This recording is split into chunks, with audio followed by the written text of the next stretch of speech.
नमस्ते मित्रों, हमारे वीडियो में आपका स्वागत है। मृत्यु एक ऐसा विषय है जिसके प्रति सबको जिज्ञासा है, लेकिन मृत्यु के बाद क्या होता है, इसकी सटीक व्याख्या करने वाला कोई नहीं। ऐसे में लोगों के मन में कई सवाल उठते हैं।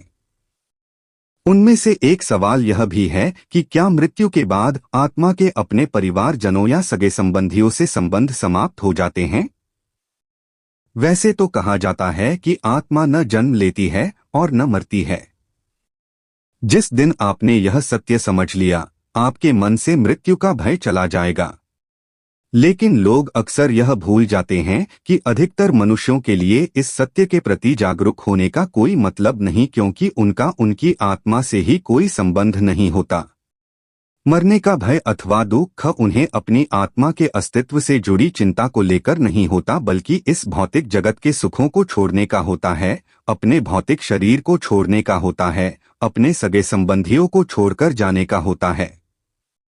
आपने देखा होगा कि एक बच्चे को मृत्यु का कुछ खास भय नहीं होता, क्योंकि वो न तो मृत्यु को समझता है और न तब तक उसका कोई भौतिक लगाव पनपा होता है। लेकिन कईयों के मन में मृत्यु को लेकर एक सवाल जरूर उठता है कि क्या मृत्यु के बाद संबंध समाप्त हो जाते हैं।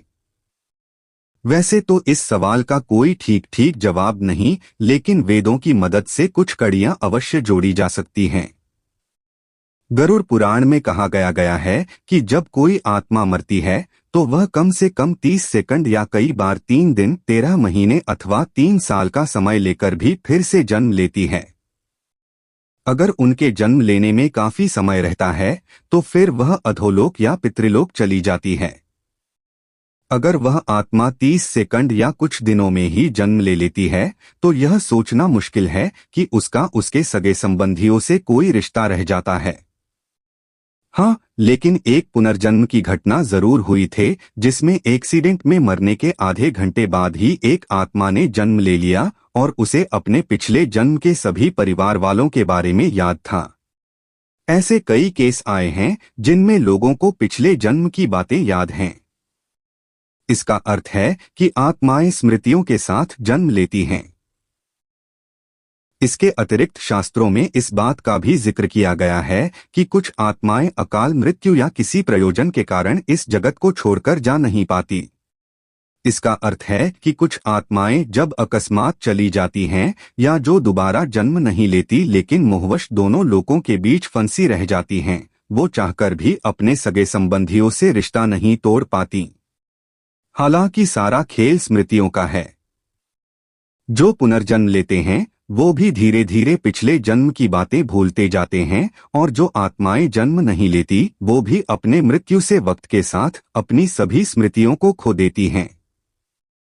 एक आत्मा कई बार एक ही परिवार में बार बार भी जन्म लेती रहती है। आप इस बात को भगवान श्री कृष्ण की कही इन बातों से समझ सकते हैं। महाभारत में जब अर्जुन अपने सगे संबंधियों की मृत्यु की बात सोचकर विचलित हो जाते हैं तो श्री कृष्ण उन्हें कहते हैं, हे अर्जुन, तुम्हें अपना अगला और पिछला जन्म याद नहीं है, लेकिन मुझे लाखों जन्मों की स्मृति है। लाखों वर्ष पूर्व भी तुम थे और मैं भी था। किस जन्म में तुम क्या थे ये मैं जानता हूं, और अगले जन्म में तुम क्या होगे ये भी मैं जानता हूं, क्योंकि मैं तुम्हारे संचित कर्मों की गति देख रहा हूं। इसके अतिरिक्त श्री कृष्ण अर्जुन से यह भी कहते हैं, हे अर्जुन, न जाने कितने जन्मों से ये लोग तेरे पिता बने हुए हैं और न जाने कितने जन्मों से तू इनका पिता बना हुआ है। इस कथन से यह भी संभावना बनती है कि एक आत्मा कई बार एक ही परिवार में बार बार भी जन्म लेती रहती है। मृत्यु से जुड़ी कई बातें कही गई हैं, लेकिन एक बात अटल सत्य है कि मृत व्यक्ति इस जगत से खाली हाथ तो नहीं जाता। शास्त्रों में मृत्यु के संबंध में एक श्लोक कहा गया है, मृतं शरीरं उत्सृज्य काष्ठलोष्टस्म क्षित विमुखा बांधवा यान्ति धर्मस्त अनुगच्छति। इस श्लोक का अर्थ है कि जब कोई व्यक्ति मर जाता है तो उसको मिट्टी के ढेले के समान छोड़कर सभी रिश्तेदार मुंह फेरकर चले जाते हैं।